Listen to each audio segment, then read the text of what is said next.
ذوالفقار علی بھٹو کا یہ چھوٹلا اور لاڈلا بیٹا فرانس میں ایک دن اپنے فلیٹ کے اندر مردہ پایا گیا۔ خق نیوز کی سننے اور دیکھنے والوں کو السلام علیکم۔ میر شاہنواز بھٹو 21 نومبر 1958 کو ذوالفقار علی بھٹو کے ہاں ان کے چوتھے بچے کی پیدائش ہوئی۔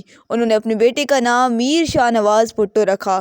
میر شاہنواز بھٹو کی ارلی ایجوکیشن HSN کالج سے کروائی گئی اور اس کے بعد انہیں پاکستان کی خوبصورت دارالحکومت اسلام آباد کے انٹرنیشنل اسکول سے بھی تعلیم دلوائی گئی۔ 1976 میں جب میر شاہنواز بھٹو اپنی گریجویشن کمپلیٹ کر چکے تو ذوالفقار علی بھٹو اس وقت وزیر اعظم تھے۔ انہوں نے اسے مزید ہائر اسٹڈی کے لیے سوئٹزرلینڈ بھیج دیا۔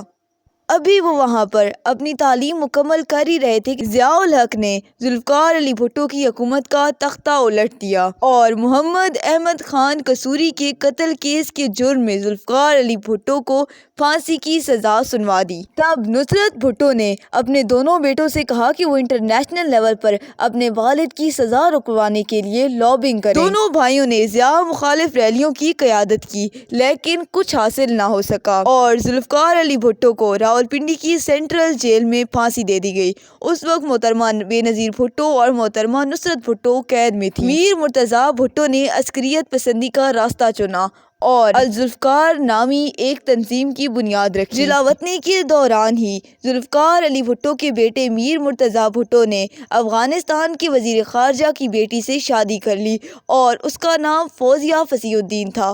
فوزیہ فصیح الدین کی چھوٹی بہن ریحانہ فصیح الدین کے ساتھ میر شاہنواز بھٹو رشتے ازدواج میں منسلک ہوئی ہے۔ کسی بھی تنظیم کو چلانے کے لیے فنڈز درکار ہوتے اور انہی فنڈز کے لیے میر مرتضیٰ بھٹو نے لندن سے پیرس، کابل سے دمشق اور طرابلس سے بمبئی تک کا سفر کیا۔ میر شاہنواز بھٹو اکثر ہی میر مرتضیٰ بھٹو سے کہتے تھے کہ وہ انہیں پاکستان بھیج دیں لیکن میر مرتضیٰ بھٹو اس بات پر ایگری نہیں تھے۔ انہیں پتا تھا کہ اگر میر شاہنواز بھٹو پاکستان آئے تو جنرل ضیاء اسے مروا ڈالے گا، اسی لیے انہوں نے میر شاہنواز بھٹو کو پاکستان آنے نہیں دیا کیونکہ بیرون ملک رہتے ہوئے بھی میر شاہنواز بھٹو پر کئی بار قاتلانہ حملے ہو چکے تھے۔ اس دور میں میر شاہنواز بھٹو اپنی 3 سالہ بیٹی کے ساتھ فرانس میں مقیم تھے۔ میر شاہنواز بھٹو اور ان کی اہلیہ کے آپسی تعلقات بہت زیادہ ناچاکی کا شکار تھے۔ ان میں اکثر بحث و تکرار ہوتا۔ فاطمہ بھٹو کے مطابق ایک دن چچی ریحانہ اور ان کے چچا شاہنواز کے درمیان کافی زیادہ لڑائی جھگڑا ہوا۔ فاطمہ بھٹو کے مطابق ان کے چچا میر شاہنواز بھٹو ان کی چچی کو کہستانوں لے کر جانا چاہتے تھے لیکن ان کی چچی بضد تھی کہ انہیں کلب جا کر پارٹی کرنی ہے اور انجوائے کرنا ہے۔ اس پر بہت زیادہ بحث و تکرار ہوا اور ایک دوسرے سے دونوں روٹھ گئے۔ اس پر جب میرے والد میر مرتضیٰ بھٹو نے دونوں کے درمیان صلح صفائی کروانی چاہی تو میری چچی نے میرے والد کے ساتھ بدتمیزی کی اور میرے والد کو کہا کہ وہ اپنا سامان اٹھائیں اور میرے گھر سے نکل جائیں۔ اس پر میرے والد صاحب کو کافی زیادہ غصہ بھی آیا۔ ابھی اس بات کو چند روز ہی گزرے تھے کہ 18 جولائی 1985 کو میر شاہنواز بھٹو اپنے فلیٹ پر مردہ پایا گیا۔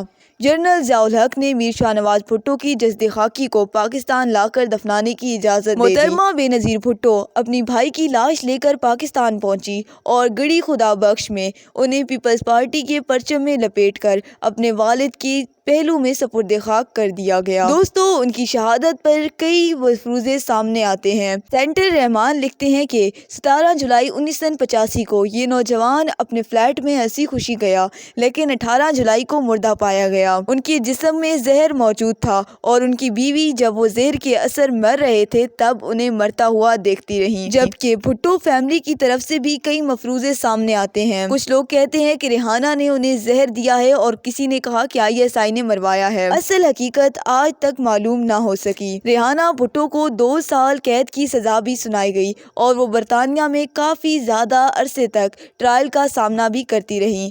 ابھی وہ اپنی بیٹی کے ساتھ امریکہ میں مقیم ہے۔ دوستو، اس خوبرو نوجوان کے قتل پر آپ کا کیا کہنا ہے ہمیں کمنٹ سیکشن میں ضرور بتائیے گا۔ کرسی کی یہ جنگ اس پورے خاندان کو کھا گئی۔ دیجیے ہمیں اجازت۔ اللہ حافظ۔